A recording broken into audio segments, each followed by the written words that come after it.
수술이 시작되기 2시간 전이었어요. 병원 복도는 이른 아침이라 조용했습니다. 한우진은 이미 수술 준비를 위해 금식 중이었고, 지은호는 옆 병실에서 마지막 검사를 받고 있었죠. 고성이는 병실 밖 복도 벤치에 앉아 있었습니다. 손에는 커피잔을 들고 있었지만 한 모금도 마시지 않았어요. 그녀의 눈빛은 어딘가 불안해 보였습니다. 간호사가 다가왔어요. 보호자분, 환자분 수술실로 이동 준비됐습니다. 고성이는 고개를 끄덕이며 일어섰습니다. 하지만 그녀의 발걸음은 우진의 병실이 아니라 엘리베이터 쪽으로 향했어요. 이상하죠? 아들이 생사를 가르는 수술을 받는데 엄마가 그 자리를 피하다니요. 바로 그때였습니다. 엘리베이터 문이 열렸고 박진석 회장과 박성재가 걸어 나왔어요. 고성이는 본능적으로 뒤로 물러났습니다. 복도 모퉁이 자판기 뒤로 몸을 숨겼죠. 여러분, 구독과 좋아요는 콘텐츠를 만드는데 큰 힘이 됩니다. 그럼 시작합니다. 박진석은 우진의 병실로 곧장 들어갔습니다.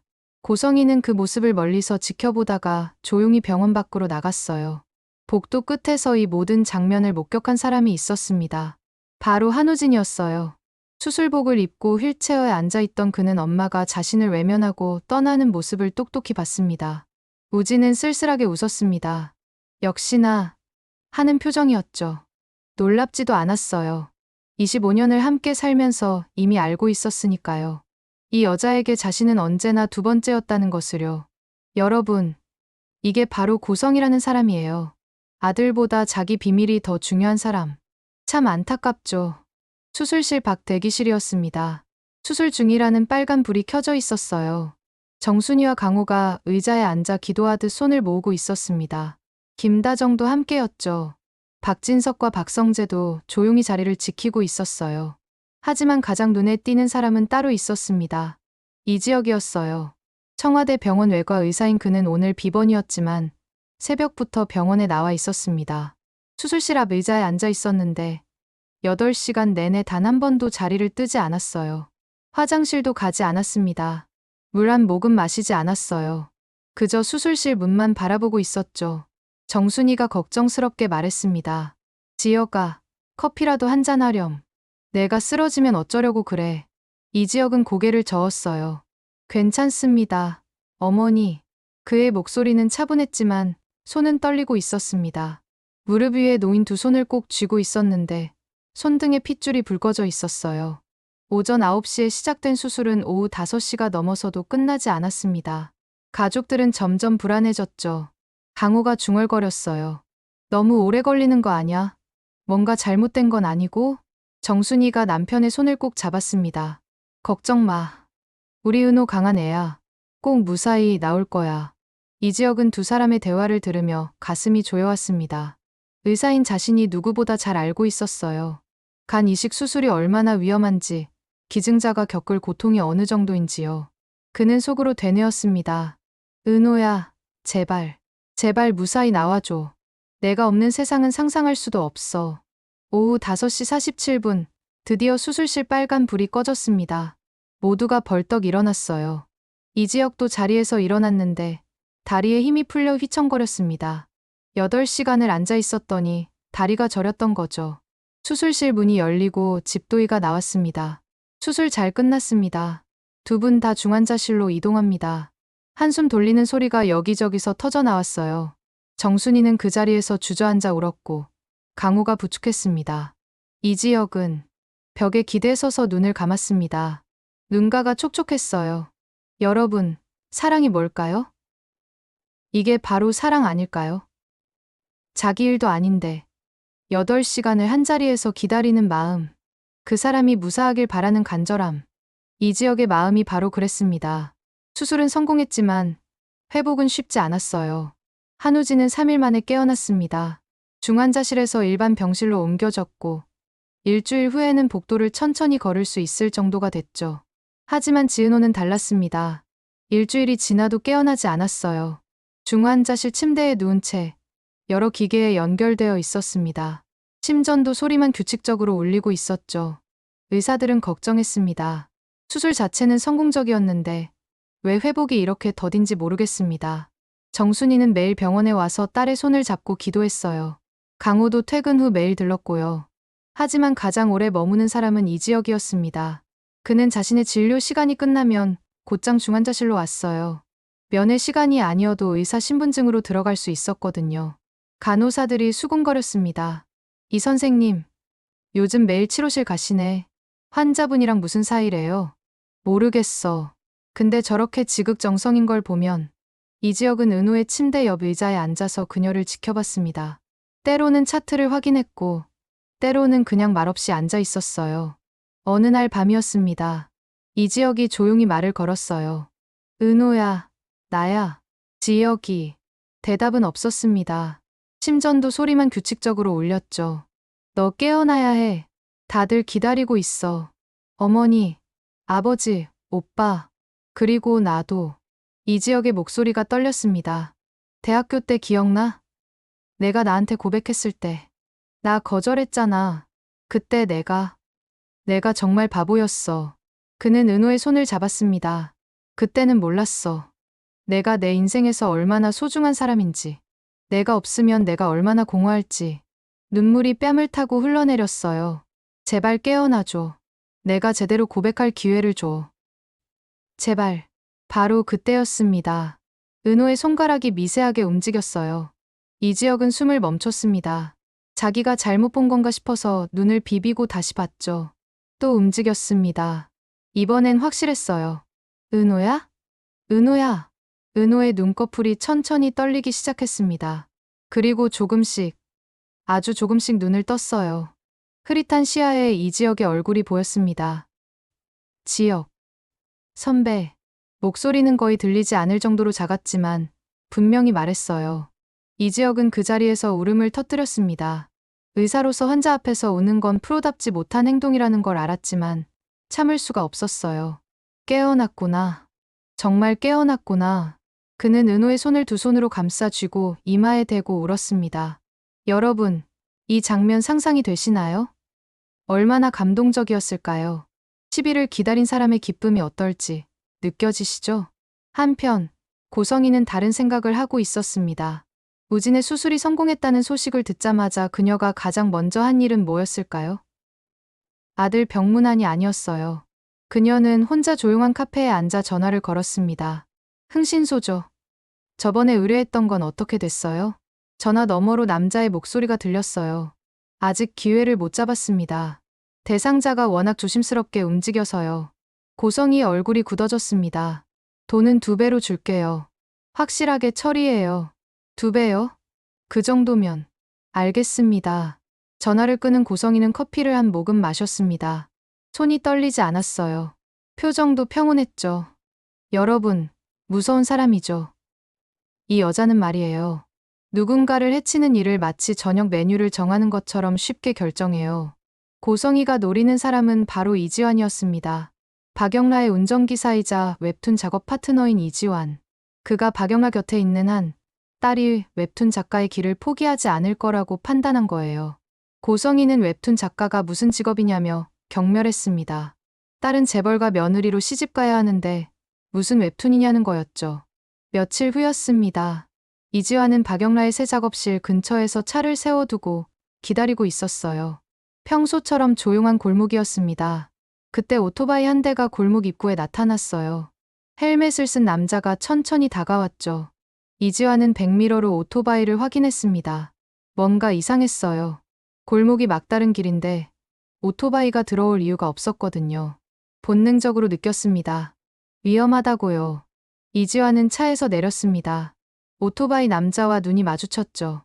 남자가 갑자기 속도를 높여 돌진했어요. 하지만 이지환은 이미 준비하고 있었습니다. 옆으로 몸을 피하면서 동시에 오토바이 핸들을 잡아챘어요. 오토바이가 휘청거리며 넘어졌고 남자도 함께 바닥에 굴렀습니다. 이지환은 재빠르게 남자를 제압했어요. 헬멧을 벗겼습니다. 누가 시켰어? 남자는 대답하지 않았습니다. 이지환이 더 세게 팔을 비틀자 비로소 입을 열었어요. 모르겠어요. 전화로만 지시받았어요. 전화번호 남아있지? 아니, 발신자 표시 안 되는 번호였어요. 이지환은 남자를 경찰에 넘겼습니다. 하지만 배우를 찾기는 어려울 것 같았어요. 그날 밤, 이지환은 박영라에게 사건을 얘기했습니다. 누가 저를 노리는 것 같아요. 박영란은 놀랐어요. 뭐, 누가? 왜? 모르겠어요. 근데, 혹시 어머니, 박영라의 표정이 굳어졌습니다. 자기도 같은 생각을 하고 있었거든요. 설마. 하지만 확신할 수는 없었습니다. 증거가 없었으니까요. 여러분, 고성희의 첫 번째 계획은 실패했어요. 하지만 이 여자, 여기서 멈추지 않습니다. 더 무서운 계획을 세우고 있거든요. 며칠 후, 박영란은 결심했습니다. 더 이상 숨길 수 없다고 판단한 거예요. 차라리 정면 돌파하기로 했죠. 저녁 식사 시간이었습니다. 박진석, 고성희, 박성재, 박영라가 함께 테이블에 앉아 있었어요. 고성희가 우아하게 와인을 따르며 말했습니다. 영라야, 다음 주에 김 회장님 아들이랑 맞선 보는 거 알지? 옷은 준비했어? 박영라는 포크를 내려놓았습니다. 엄마, 저 그 맞선 안 나갈 거예요. 고성희의 손이 멈췄어요. 뭐, 저는 결혼 생각 없어요. 지금은. 고성희가 웃었습니다. 하지만 눈은 웃고 있지 않았어요. 영라야, 장난하니? 벌써 3번이나 미뤘잖아. 장난 아니에요. 박영란은 엄마를 똑바로 쳐다봤습니다. 저 웹툰 작가로 데뷔했어요. 식탁이 조용해졌습니다. 박진석이 물었어요. 웹툰 작가? 네, 아버지. 가짜 가족의 비밀이라는 웹툰이요. 지금 조회수 500만 넘었어요. 박성재가 핸드폰을 꺼내서 검색했습니다. 진짜네. 박영라 작가. 고성희 얼굴이 빨개졌어요. 내가 무슨 웹툰을. 우리 집안 딸이 그런 저급하지 않아요. 박영라의 목소리가 단호했습니다. 제 작품이에요. 제가 쓰고 제가 그린. 그리고 많은 사람들이 좋아해 주시는. 그래서 그 운전기사랑 뭐 하는 거야? 그게 매니저라며? 이지환 실장님은 제 동업자예요. 스토리 작업도 같이 하고 매니저 역할도 해주시고. 고성희가 냉소를 터뜨렸어요. 동업자. 그 남자 딱 봐도 별 볼 일 없어 보이던데. 학벌은? 집안은? 박영란은 자리에서 일어섰습니다. 엄마는 항상 그렇게 사람을 평가하시죠. 학벌, 집안, 재산. 그게 전부예요. 사람의 진심은 안 보이세요? 진심. 그 남자가 내 돈을 노리는 거 아니고? 엄마. 박영라가 소리쳤어요. 처음으로 엄마에게 목소리를 높였습니다. 저 이제 엄마가 정해준 인생 안 살아요. 제 인생은 제가 살 거예요. 그리고 식탁을 박차고 나가버렸습니다. 고성희는 떨리는 손으로 와인 잔을 집어들었어요. 한 모금 마시고 나서 조용히 말했습니다. 저 남자, 없애야겠어. 박진석이 놀라서 물었어요. 무슨 소리요? 아무것도 아니에요. 고성희는 미소를 지었습니다. 하지만 그 눈빛은 차가웠어요. 여러분, 이제 진짜 위험해졌습니다. 고성희가 결심을 굳힌 거예요. 이지환을 완전히 제거하기로요. 2주가 더 지났습니다. 지은호는 드디어 퇴원할 수 있게 됐어요. 회복이 더뎠지만 이제는 혼자 걸을 수 있을 정도가 됐죠. 퇴원 날 아침, 병실 문이 열렸습니다. 이지혁이 들어왔어요. 손에는 큰 꽃다발을 들고 있었습니다. 퇴원 축하해. 은호가 놀라서 물었어요. 선배, 어떻게 알았어요? 어머니한테 들었지. 오늘 퇴원이라고. 이지혁은 꽃을 침대 옆 테이블에 놓았습니다. 나도 도와줄게. 짐 정리하자. 괜찮아요. 혼자 할 수 있어요. 나 도와주고 싶어서 그래. 그냥 내버려둬. 은호는 이지혁의 얼굴을 봤습니다. 2주 사이에 많이 수척해진 것 같았어요. 선배, 많이 힘들어 보여요. 괜찮아요? 이지혁은 웃었습니다. 나는 괜찮아. 너만 건강하면 돼. 짐을 다 싸고 나서 두 사람은 병원 로비로 내려왔습니다. 정순이와 강호가 기다리고 있었어요. 간호사가 다가와서 말했습니다. 퇴원 수속 다 끝났어요. 그런데 남자친구분이 정말 지극정성이셨어요. 매일 오셨더라고요. 은호가 당황해서 물었어요. 네. 남자친구요? 아, 아니에요. 간호사가 이지혁을 가리켰습니다. 이분 말이에요. 2주 동안 하루도 빠짐없이 오셨는데. 은호는 얼굴이 빨개졌어요. 이지혁도 멋쩍게 웃었죠. 정순이가 미소 지으며 말했습니다. 그러게 말이에요. 정말 고마워요. 지혁아. 아니에요, 어머니. 제가 하고 싶어서 한 거예요. 병원을 나와 주차장으로 걸어갔습니다. 이지혁의 차에 짐을 싣고 정순이와 강호는 먼저 택시를 타고 갔어요. 우린 먼저 갈게. 지혁이가 은호 데려다 주겠지? 은호가 말리려 했지만 두 사람은 이미 택시에 타버렸습니다. 이지혁과 은호만 남았어요. 집까지 태워줄게. 선배, 정말 괜찮아요. 택시 타고 갈게요. 은호야. 이지혁이 진지한 목소리로 불렀습니다. 나 할 말 있어. 은호는 가슴이 두근거렸어요. 차에 탔습니다. 이지혁은 시동을 걸지 않고 은호를 바라봤어요. 은호야, 내가 수술받고 깨어나지 않았을 때 나 정말 미치는 줄 알았어. 선배, 10일 동안 내가 눈을 뜨지 않았잖아. 그 10일이 내 인생에서 가장 길었어. 매일 밤 꿈을 꿨어. 내가 깨어나지 못하는 꿈. 이지혁의 목소리가 떨렸습니다. 그리고 깨달았어. 이 세상에 내가 없는 건 절대 있을 수 없는 일이라는 걸. 은호는 숨을 멈췄습니다. 대학교 때 내가 나한테 고백했을 때 나 거절했었잖아. 그때 내가 정말 바보였어. 이지혁이 은호의 손을 잡았습니다. 지금이라도 늦지 않았으면 좋겠어. 나, 너 좋아해. 아니, 사랑해. 은호의 눈에서 눈물이 흘러내렸어요. 내가 받아주든 안 받아주든 나는 계속 너만 볼 거야. 내 곁에 있을 거고. 선배, 대답 안 해도 돼. 나 강요하는 거 아니야. 그냥 내 마음을 알아줬으면 해서. 은호는 한참 동안 아무 말도 하지 못했습니다. 눈물만 계속 흘렀어요. 그리고 천천히, 아주 천천히 고개를 끄덕였습니다. 이지혁의 눈이 커졌어요. 은호야. 이거. 네. 은호가 작은 목소리로 말했습니다. 저도 선배 좋아해요. 아직도. 이지혁은 은호를 꼭 안아줬습니다. 조심스럽게, 다치지 않게요. 두 사람은 한참을 그렇게 있었습니다. 여러분, 얼마나 아름다운 순간인가요? 10년을 기다린 사랑이 드디어 이루어지는 순간이에요. 같은 날 오후였습니다. 김다정과 조옥래는 백화점에서 쇼핑을 하고 있었어요. 손녀 지은호가 퇴원했다는 소식에 기분이 좋아서 외출을 한 거였죠. 옥래야, 이거 어때? 은호한테 선물하면 좋을 것 같지 않아? 좋네. 우리 은호 좋아할 거야. 두 사람은 쇼핑백을 가득 들고 집으로 향했습니다.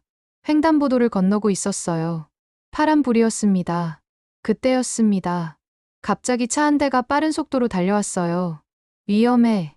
옥래가 다정을 밀쳤습니다. 덕분에 다정은 무사했지만 옥래가 차에 부딪혔어요. 쾅.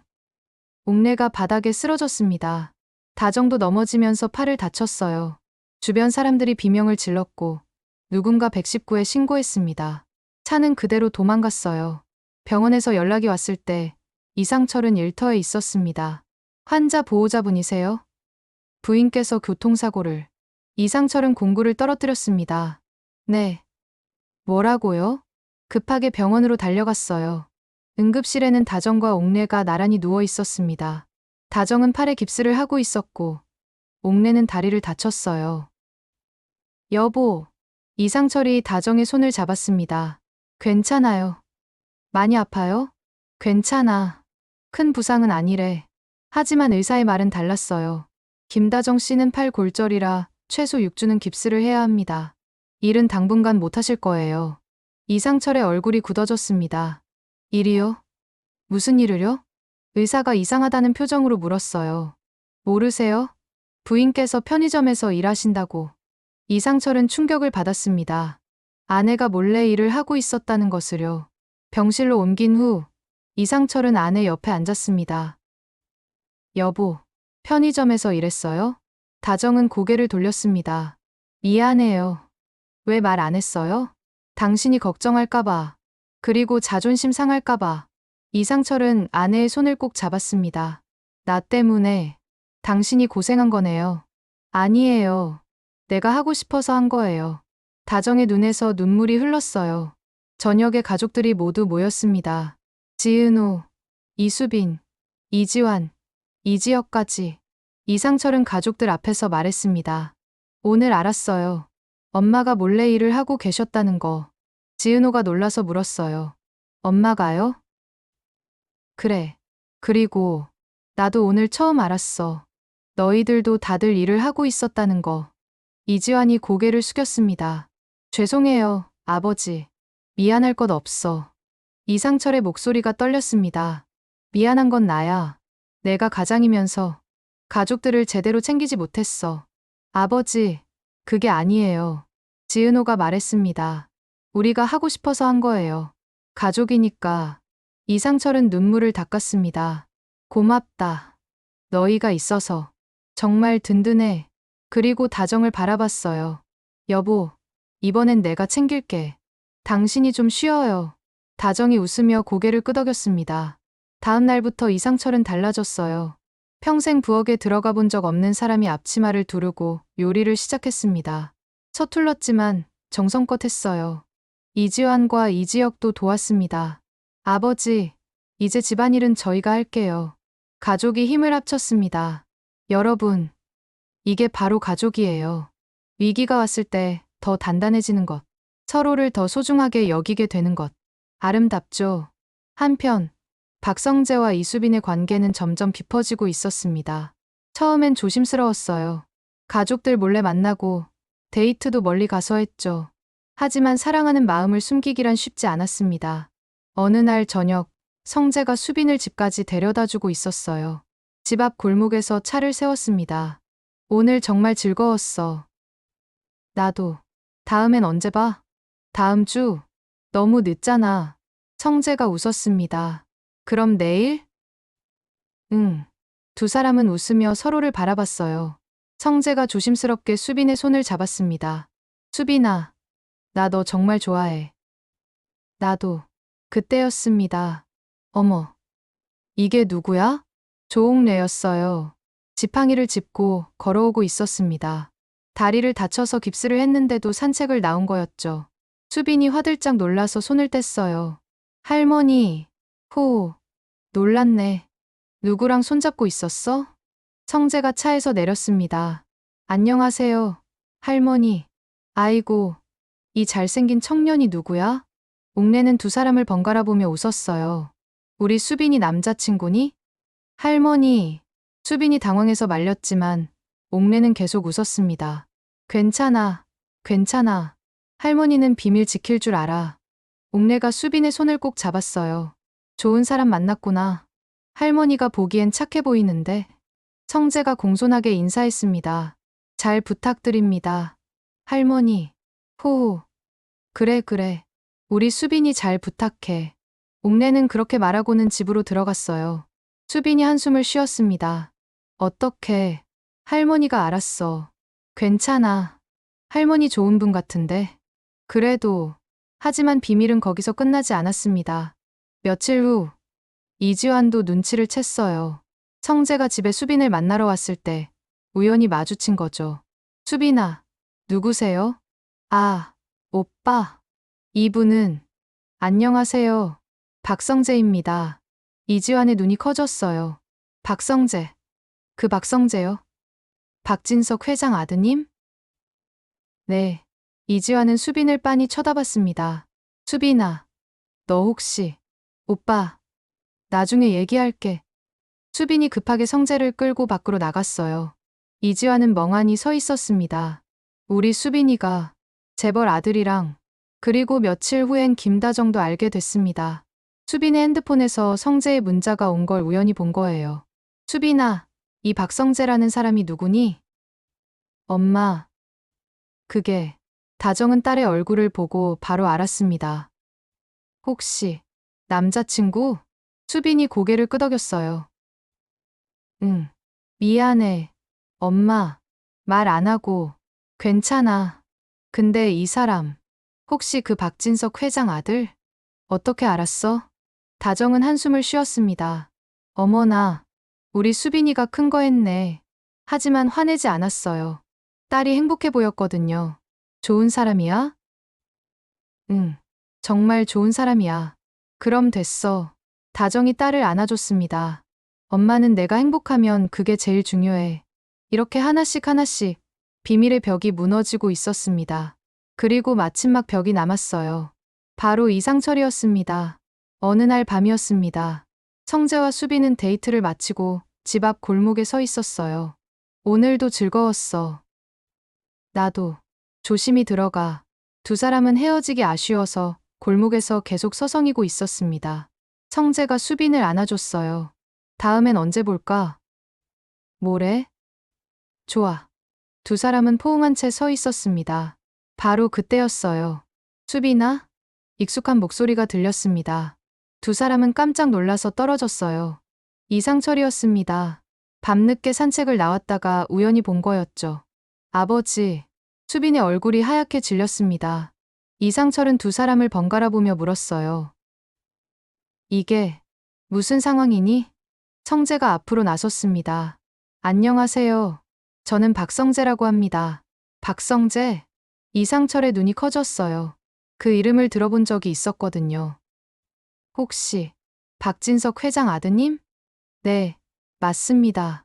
이상철은 딸을 바라봤습니다. 수빈아, 너 이 사람이랑. 아빠, 수빈의 눈에 눈물이 맺혔어요. 미안해. 말 안 하고. 이상철은 한참 동안 아무 말도 하지 못했습니다. 여러분, 이제 정말 큰일 났죠. 아버지가 알아버렸으니 말이에요. 오늘 이야기는 여기까지입니다. 정리해 볼까요? 한우진의 수술은 성공했지만 고성이는 여전히 제 길을 가고 있어요. 이지환을 제거하려는 계획을 세우고 있죠.